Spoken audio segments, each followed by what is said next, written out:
आप सबको सुप्रभात। आज हम बात करेंगे बीएड फर्स्ट ईयर के जो पेपर है अनुशासन एवं विषयों की समझ, उसकी इकाई 2 और इकाई 2 में जो विज्ञान शिक्षण पे हम चर्चा कर रहे थे उसके संदर्भ में विज्ञान शिक्षण के की जो शिक्षण विधियां हैं उनके बारे में। तो आज हमें जो बात करनी है वो है आपकी प्रयोग प्रदर्शन विधि। इस विधि में पहले हम बात करते हैं अर्थ क्या है, क्या कहती है ये विधि। इस विधि में अध्यापक कक्षा शिक्षण के समय स्वयं प्रयोग करता है और प्रयोग को जो प्रदर्शित करता है, उस प्रयोग के प्रदर्शन से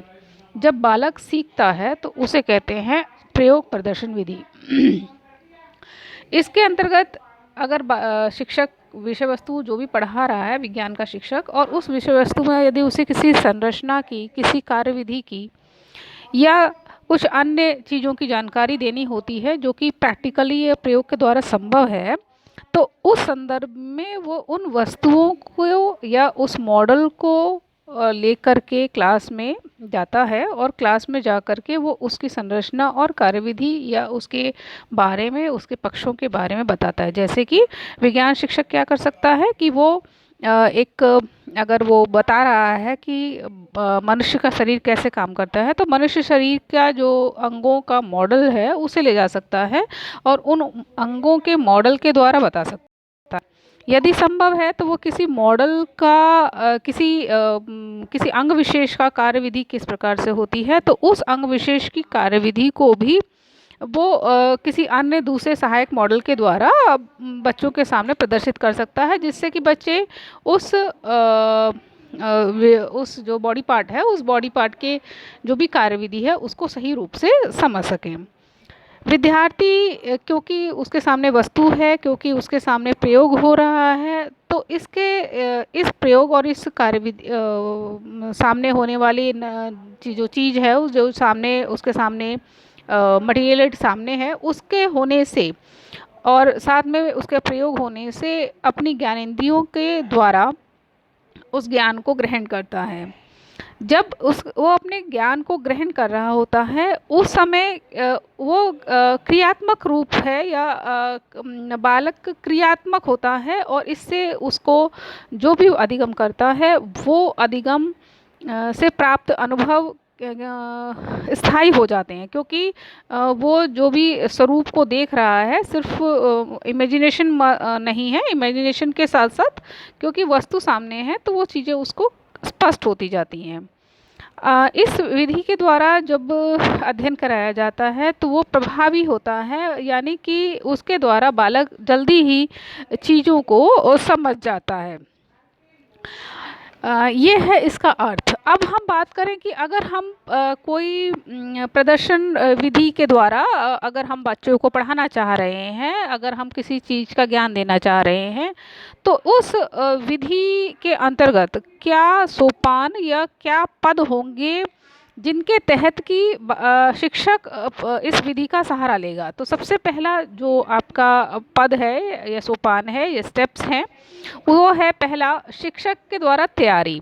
यानी शिक्षक को पूरे प्रदर्शन के लिए तैयार होना पड़ता है, क्योंकि अगर वो विषय वस्तु की जानकारी देना चाहता है सही रूप से, तो उसे क्या करना है कि उसे अपने जो भी कंटेंट है, जो भी टॉपिक है, चाहे वो बॉडी पार्ट्स को लेके है, चाहे वो रेस किस प्रकार से कार्य करती हैं, या जो सूर्य से आने वाली रेज हैं उनका जो इंसिडेंस और जो एंगल्स वगैरह की बात होते हैं, उन सब की जिसकी भी वो जानकारी देना चाह रहा है, उसके संदर्भ में उसे सबसे पहले क्या करना है, जो विषय वस्तु है पहले उसे तैयार करना है, यानी वो कंटेंट क्या देना चाह रहा है। फिर उसके बाद उसे ये तैयार करना है कि जो वो विषय वस्तु देने जा रहा है उसमें क्या प्रदर्शन करेगा, उसको जो प्रदर्शन करना है उसकी पूरी योजना उसको बनानी है कि किस प्रकार से उसको क्या मटेरियल यूज़ करेगा, उस मटेरियल एड को रखेगा और किस प्रकार से वो मटेरियल एड का प्रदर्शन करेगा और उस प्रदर्शन में क्या पहले बताएगा, फिर उसके बाद और एंड उसको किस प्रकार से करना है, यानी कि पूरी उसको प्रदर्शन की योजना बनानी है। और न सिर्फ योजना बनानी है बल्कि उसको क्या करना है, एक बार अभ्यास कर लेना है, क्योंकि हो सकता है कि प्रदर्शन के समय में वो कोई बात भूल जाए। तो एक स्टेप वाइज लिस्ट होने से क्या होगा कि वो चीज़ें उसको क्लियर रहेंगी। और सबसे बड़ी बात है कि जो उसने प्रदर्शन की योजना बनाई है उसमें जो भी उपकरण या जो भी सामग्री या जो भी मटेरियल लग रहा है उसको उसको व्यवस्थित करना होगा। तो ये सारी क्या कहलाएंगी, ये सारे कहलाएंगे शिक्षक के द्वारा जो तैयारी की जाएगी प्रयोग प्रदर्शन विधि के दौरान। अब तैयारी हो गई है, शिक्षक तैयार है इस चीज़ को कि उसे क्या प्रदर्शन करना है, किस टॉपिक को लेना है, क्या उसको दिखाना है। तो उसके बाद उसको क्या करना है, प्रदर्शन कार्य करना है। यानी अब बात करें प्रैक्टिकली यानी क्लास रूम सिचुएशन की, तो क्लासरूम सिचुएशन में क्या है कि अब क्लासरूम सिचुएशन में उसे सबसे पहले क्या करना है कि क्लास में एक टेबल का अरेंज करना है, और एक नहीं दो टेबल, एक टेबल वो जो जिस पे उसको सामान रखना है, अपना सारे उपकरण रखने हैं, और दूसरा टेबल वो जिस पे कि उसको प्रदर्शन करना है। तो पहला बात क्या हो गई प्रदर्शन कार्य में कि उसे अपने टेबल वगैरह को सही से अरेंज करना है, और टेबल अरेंज के साथ उसको सामग्री या जो उपकरण जो भी वस्तु वो प्रदर्शन के लिए ले जा रहा है उसको सही रूप से व्यवस्थित करना है। किस रूप में व्यवस्थित करना है, उस क्रम में व्यवस्थित करना है जिस क्रम में वो उनका उपयोग करेगा,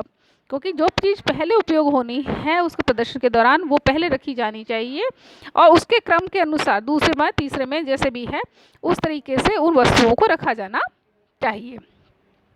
अब इसके साथ साथ प्रदर्शन कार्य के दौरान उसे ध्यान देना है कि जो भी प्रदर्शन कर रहा है वो किसी प्रकार की उसमें त्रुटि ना हो, यानी प्रदर्शन सफल होना चाहिए, और न सिर्फ सफल होना चाहिए बल्कि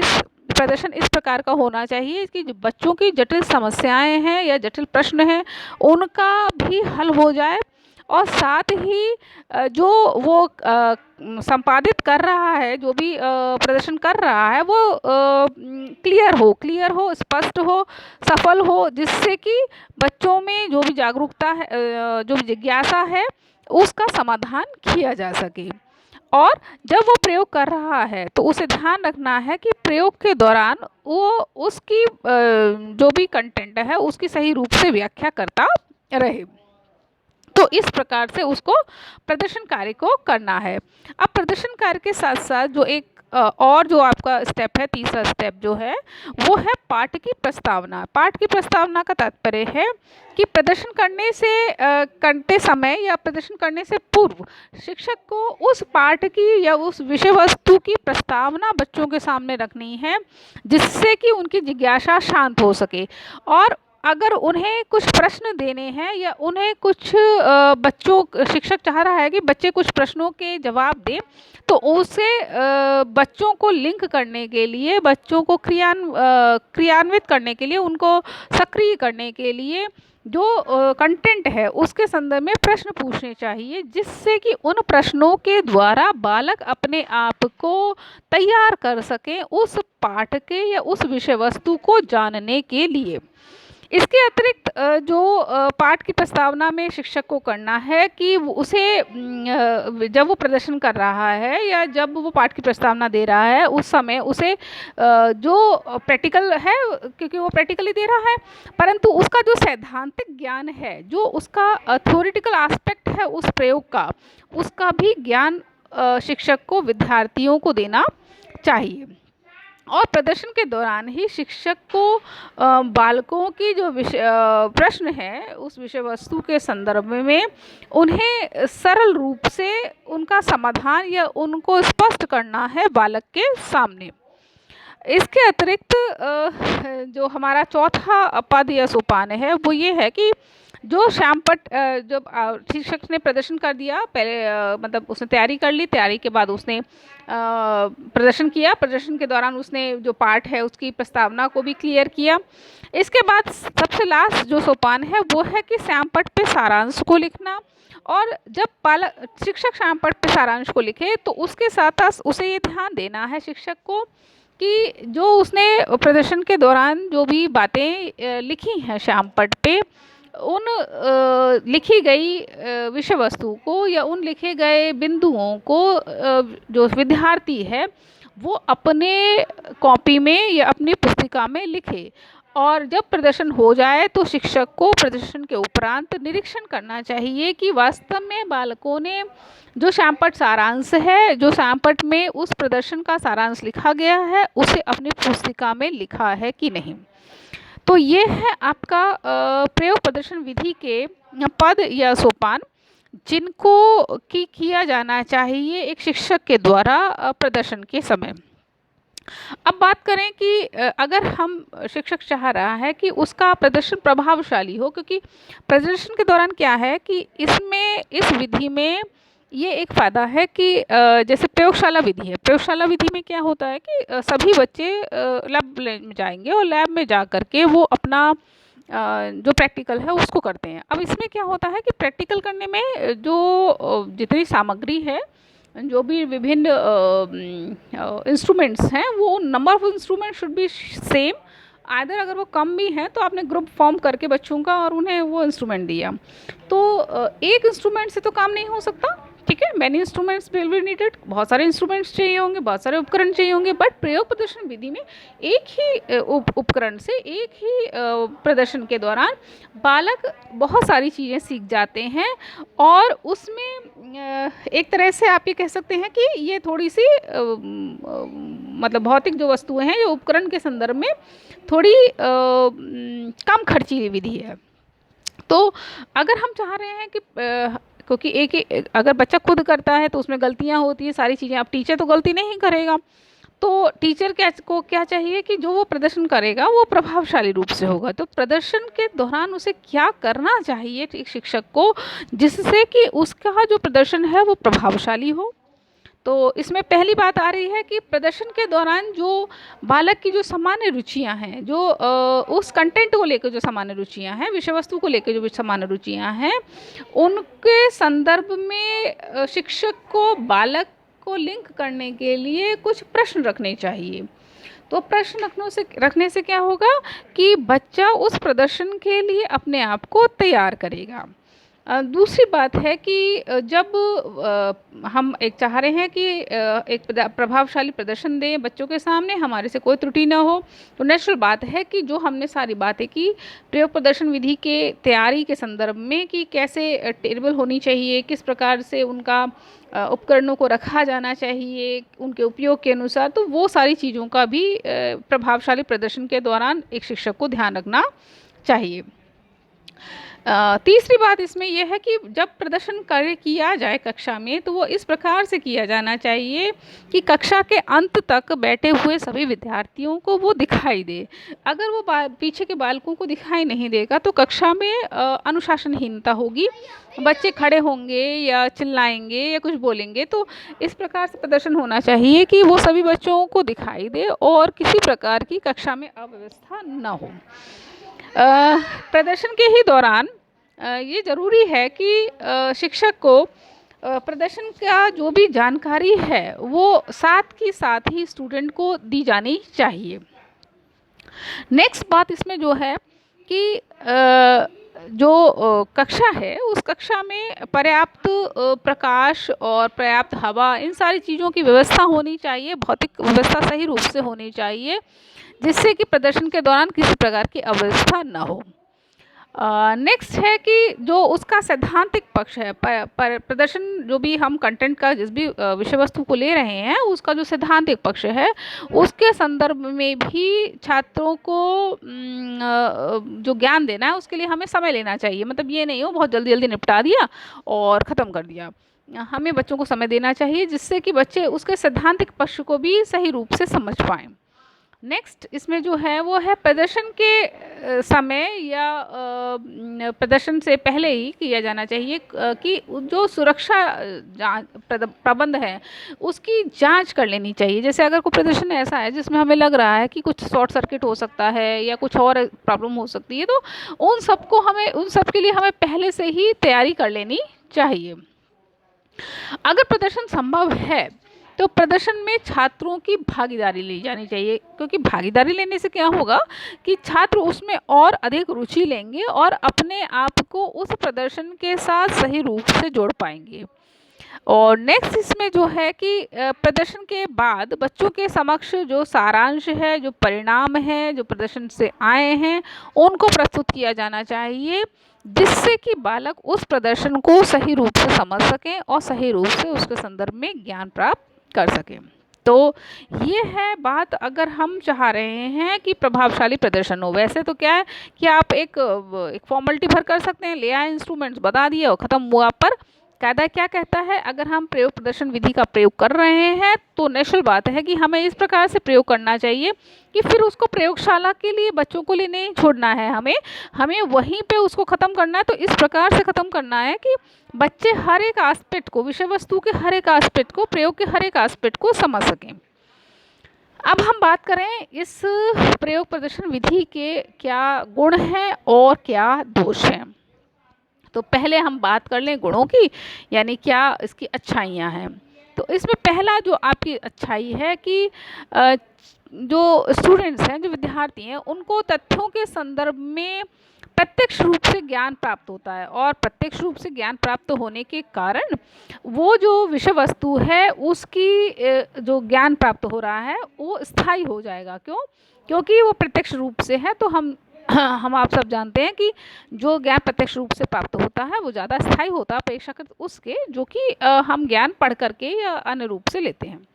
दूसरी बात जो, या दूसरा जो गुण है उसका, कि इसमें छात्र को कहीं ना कहीं तैयार किया जाता है उस विषय वस्तु के लिए। तो छात्र अपनी रुचि या छात्र अपने को जिज्ञासु बनाता है, तो उस कंटेंट से जोड़ पाता है, और कंटेंट से जोड़ने से क्या होता है कि उसको छात्र रुचिकर रूप से उस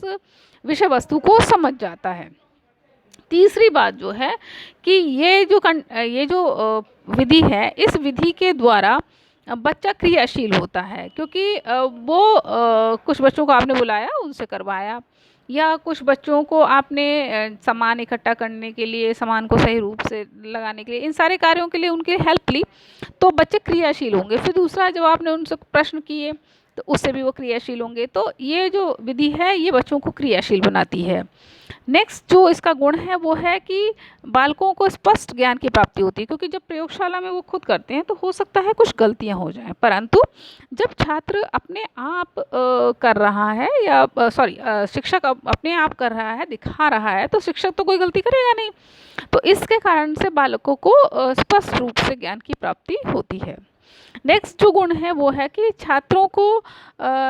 के अंदर प्रयोगात्मक प्रवृत्ति का विकास होता है, यानी छात्र खुद भी प्रयोग करके देखने के लिए हर चीज़ को प्रयास करेंगे, या प्रयोग के द्वारा ज्ञान प्राप्त करने के लिए ललायित होंगे। नेक्स्ट जो गुण है वो है कि यह विधि, जो प्रयोगशाला विधि है, उसकी अपेक्षा कम खर्चीली है। मैंने आपको पहले बताया, क्योंकि एक ही उपकरण मात्र से, एक ही उपकरणों के सेट मात्र से कार्य हो रहा है, तो निश्चित बात है कि कम खर्चीली है।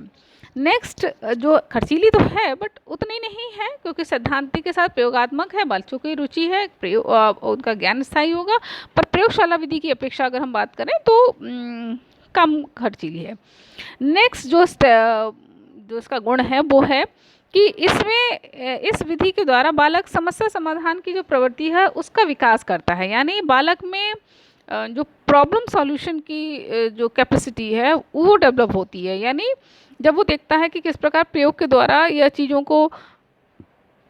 सही रूप से, एक तरह से क्रमबद्ध रूप से, सही रूप से अगर हम रखें तो हम किस प्रकार से उस ज्ञान को प्राप्त कर पाएंगे,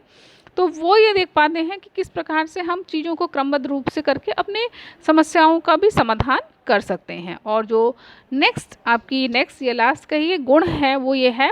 कि छात्रों की मानसिक शक्तियों का विकास होता है।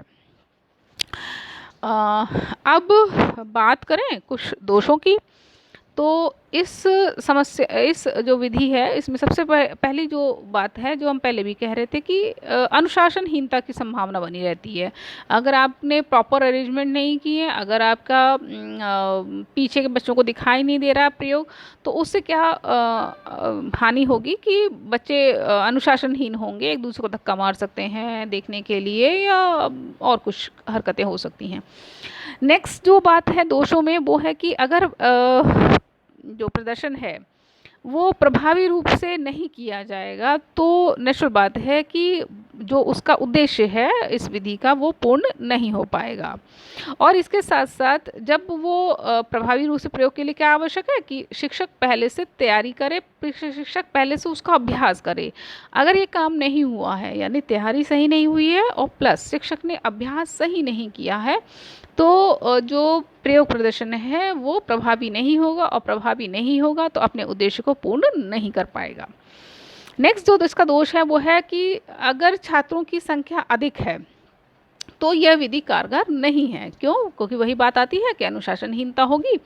और बहुत ज़्यादा बच्चे होंगे, वो हो सकता है टेबल पे आकर के आप घेरा कर लें, तो कोई बच्चे कुछ डिस्टर्ब कर सकते हैं। तो इस ज़्यादा मतलब स्ट्रेंथ वाली क्लास में, बड़ी क्लास में हम इसको प्रयोग करना उचित नहीं मानते हैं। परंतु डिपेंड करता है, अगर शिक्षक कारगर है तो कर भी सकता है, पर फिर भी इसे हम दोष में लिख सकते हैं।